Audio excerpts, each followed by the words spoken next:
Ah, of course, I forgot. I've forgotten that other people, black cats are an omen of good luck. Yeah, they are. Black cats are a sign of good luck in where I'm from. There you go again, running your mouth off, Isabella. I racked my brain for a way to remedy the situation, but she holds out a hand. This is a good place to stop and end this conversation, don't you think so? Yeah. It is good to see you again, Santos.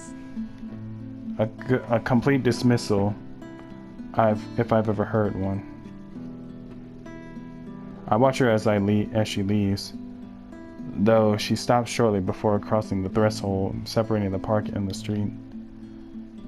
She faces me again, looking like there's something she forgot to say. By the way, about the Ermengarde mansion, with my clients, it's the rights, I mean? Yeah, what about them? I hope you don't mind me asking, but has the deal been finalized? There's still a few papers they need, but the house is more or less theirs now. Ah, thank you. That's all I needed to know. Wait, about the mansion, The letter, the same one they saw. Whoever she is, she's asking for help. Someone. I want to tell Miss McCullough that the urban legends aren't legends anymore. They're real. She is not going to believe me. Don't mind me. I need to go too. Have a good day, Miss McCullough. I hastened to pick up the bags I left on the bench and ran as far as my legs can take me. In that moment, what I'm carrying in my hands weighs far lighter than the overwhelming guilt trying to consume me. Home. I want to go home. Anywhere where I won't be reminded of the house, of her, of my own cowardice.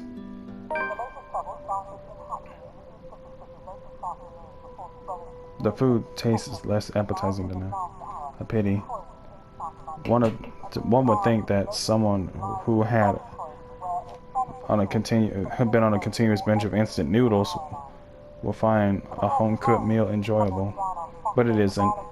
Hunger isn't what is gnawing at me tonight. Neither are my sore muscles.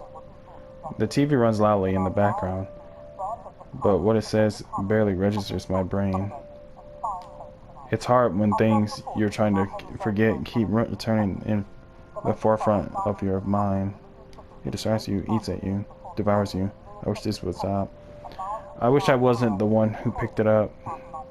I wish it was somebody else. In other local news, a woman was found dead in her home yesterday evening. Oh, damn. Luxbourne police officials are currently investigating the crime scene, but has classified the case as homicide. Damn. Huh? The victim, identified as Rose Pamela Cooper, 33 years old, working as a real estate agent. Oh, shit. Oh, damn. Rose, oh, fuck. Damn. What the fuck, man? Like, Rose is gone? Shit. Wow. Okay. Rose. Discovered Rose? lying in a pool of blood in her two-bedroom flat with the words "Help me" repeatedly written on the walls. Oh, shit. Another victim by the assailant butcher? Yeah, man. So that wasn't occur. Oh, shit. Ah, fuck. No. No. This isn't what I want. This isn't supposed to happen. None of this is supposed to happen. No one's supposed to die. Those are just stories, right? Legends. That's what everyone has kept telling me. So why? And I immediately rushed to my study table in search of my phone. My hand, cold from dread, clings tightly to it as soon as I touch its edges. A piece of folded paper, the letter lying unassumingly beside it slips when I pick up the phone device. But I pay it no mind. There are more important things. Right now. Right now. I need to call her. I need to call her. I was with her. I was just with her not too long ago and she was okay. No. No. No. It isn't Rose. I'm sure of it. I just talked to her and a sob escapes me and hot tears begin to blur my vision. One after another, they trickle down, weighted by the same very guilt I refuse to admit. I've been carrying from the start. The same one I've been hiding from.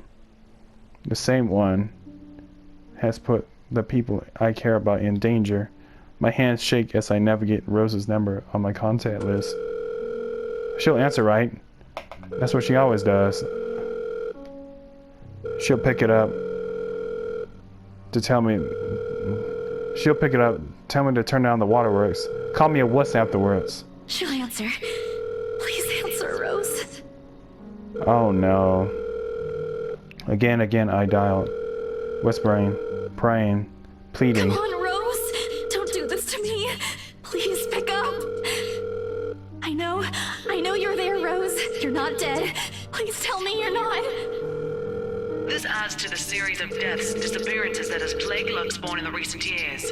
The authorities are currently looking at a possible link with the notorious Anselm Butcher case. Anselm Butcher. The TV runs loudly in the background. A deafening static sounds from my phone's speaker. But in my ears, I can only hear the screams, her pleas, her whispers. We are not safe. Oh shit. A buzzing sensation jolts me awake. My body still wants to sleep, to forget what I heard, what I saw last night. But it's there, nudging, prodding at me. Slowly I become aware of how awkward my position is. And the aches that accompany sleeping in the curled up position the night before. Even if I even slept at all, the memories are impossible to forget now that Rose is gone. They say it's easier when you say it out loud. Instead the words weigh heavier on me each time. She's gone. Gone because of me. Gone because of one letter I was too curious about. I should have been more careful. I should have kept my mouth shut. I should have destroyed it before anyone else had gotten involved. I should have. The notification on my laptop instantly blinks insistently, mockingly, when I look at it as if it is calling me back to a sense of normalcy.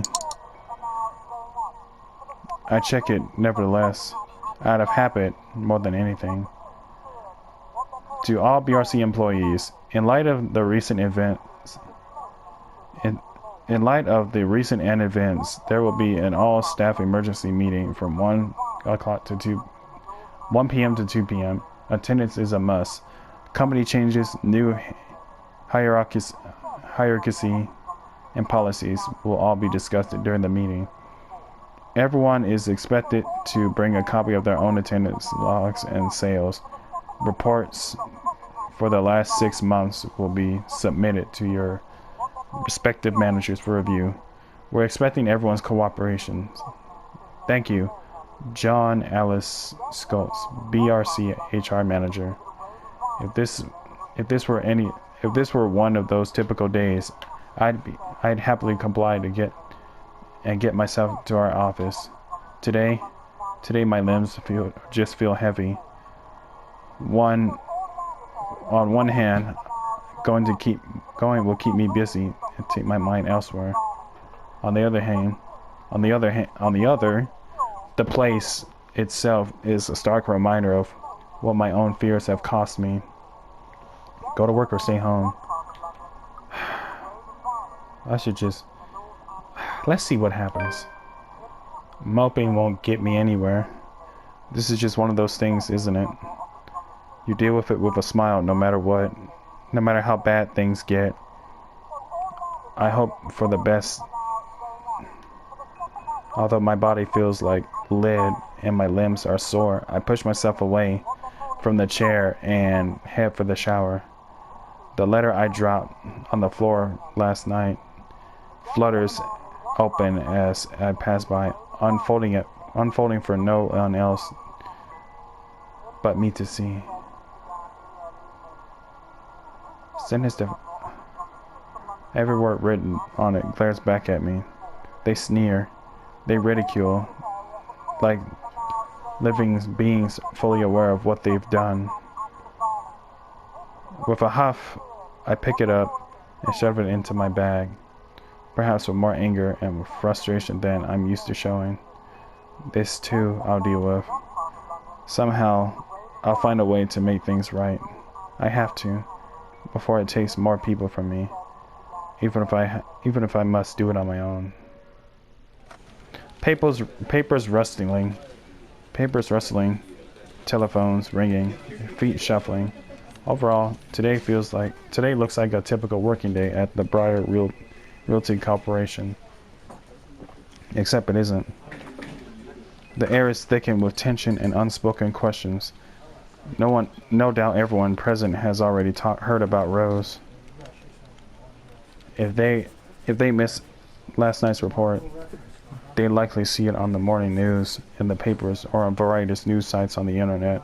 I mean, I find out stuff on Facebook, so they mostly find it on social media. Everyone is a bitter reminder. Everywhere is a bitter reminder.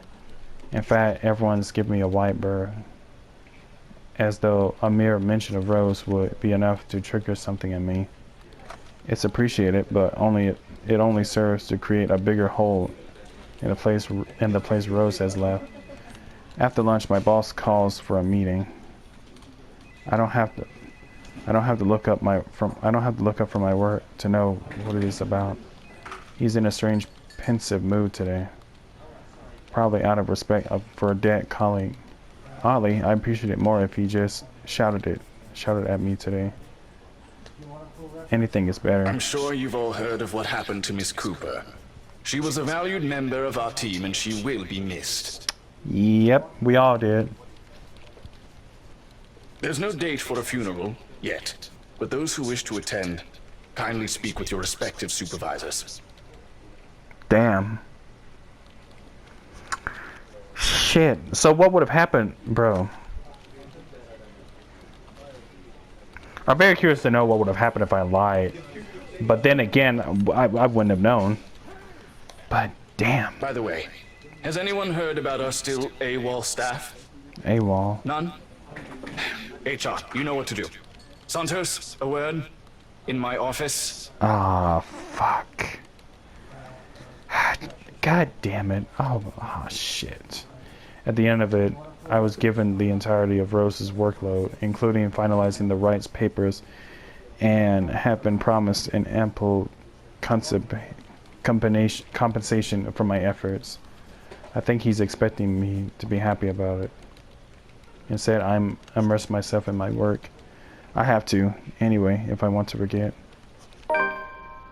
Time flies when you do, and by the time I notice, it's already late. Everyone's already gone, leaving me in the company of a radio and a member of our janitorial staff. I don't even know his name. Rose likely does. She remembers people easily The like Luxmore that. Police Department continues its search for the following reported missing people. The radio blares one name after another. Hold on a second. Missing? Aren't they? Still, I have to check. Frantic, I turn back to my desktop. The loud tapping of my fingers against the keys fills the office for the better part of my shift as I look through everything. The background about the place, its history from the current owners, and lists of employees hired under BRC. And I'm right. Of course I am. BRC may BRC have a lot of staff. BRC may have a lot of staff. They may have a lot of agents hired, but I'd remember those names anywhere. After all, they're also part of the crew who worked with us in preparing the mansion for the open house. Then the letters. No, that can't be. I hope it's not what I'm thinking. But Rose is... Something snaps into place in the fraction of a moment. Those people, Rose, the letter. I need to... No, if it's like this, they still won't believe me. I have to make sure of it first. Evidence doesn't lie. That's what Ash often says, right? If I have proof, then maybe. I don't want to get my hopes up yet, but maybe there's still a way I can save them. The letter, my phone, papers, anything that would be useful. I grab all of them and stuff them in my bag. I can't stay here. There's something I need to do. There's something those people should. The noise cuts through sharply through the room, stopping my hand short of cramming a pen into my bag. Hello? Anyone there? Someone must have left their printer open again. I may be in a hurry, but if I don't turn it off, another person is certainly going to have a fit tomorrow over wasted company resources. Most of the time, it's Rose who does the nagging, but the clicking of my pen in my hand is a welcome distraction as I search for the said object. Each stride in my feet also echoes throughout the empty workplace. I've lost sight of the janitor minutes ago, and with me being the only one left, the tapping of my feet against the wooden floor is something I soon learn to appreciate. It doesn't take me long to find it. By the time I turn it off, 5 pages are already strewn about the ground. The paper train having also been left ajar. Sighing, I pick it up and to put it someplace proper, but the page that greets me next makes my blood run cold. Ah, fuck no. Oh my god. The chill that makes its way up my spine is numbing as the day in the attic. The sheets crinkle under my tense grip. All I can hear is my breathing as it rasps through my gritted teeth. But before I can gather myself, take the first steps out of here, total darkness suddenly envelops me.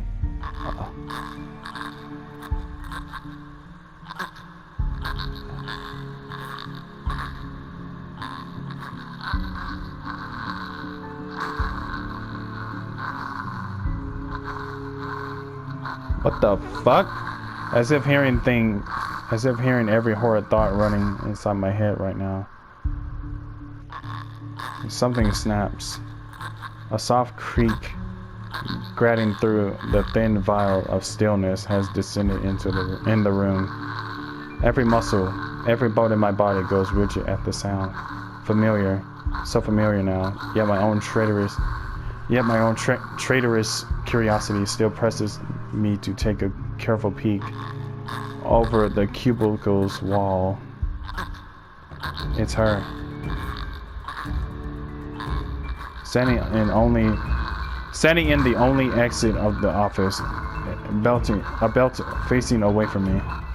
She doesn't need to turn around for me to know it's the same misshapen face, tattered clothes, and unsightly gait. The same person in the attic. I take a step back. The pen I'm holding slips from my hand, and her entire head turns. A scream almost escapes my mouth, and I duck under my table as quickly as I can. My heart is pounding against my chest. I can hear the bone-chilling sounds of her walk, the weird clicking that follows her, and the telltale squinch of something wet as she walks towards me. Oh, fuck. Nearer and nearer. The sounds are getting louder. The only thing keeping the whimper from escaping me is my hand covering my mouth. Someone please save me. Anyone. I close my eyes, mutter a continuous stream of prayers while attempting to steady my own breathing. Please don't let her hear me. Ah, shit. Ah, fuck. I'm dead. Neurotic paralysis. Our Father, who art in heaven, hallowed be thy name. Thy kingdom come, thy will be done, on earth as it is in heaven. Give us this day our daily bread, and forgive us our trespasses, as we forgive those who trespass against us. Ah, And lead us shit. not into temptation, but deliver us from evil. Amen. When the last lines of my prayer have left me, all that remains is a hush. None of her footsteps, nor the chilling sound she makes. Only silence. Is it safe? Another second pass, and when nothing comes. What? Oh, shit! Jesus, man. Game over. Oh my god. The thing that... Alright, hold on.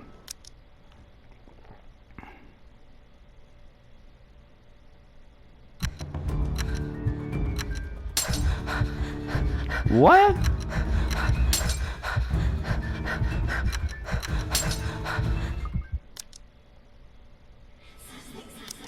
I opened my eyes to take a peek. I dare not to move or make a noise. In the face of such terror, I beg only to let out silent pleas to whoever is out there. Please don't let her notice. I want to live.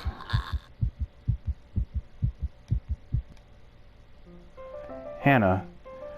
Yeah, I'm probably gonna have to save. I'm gonna save this and call it a night. Call it a day, I meant.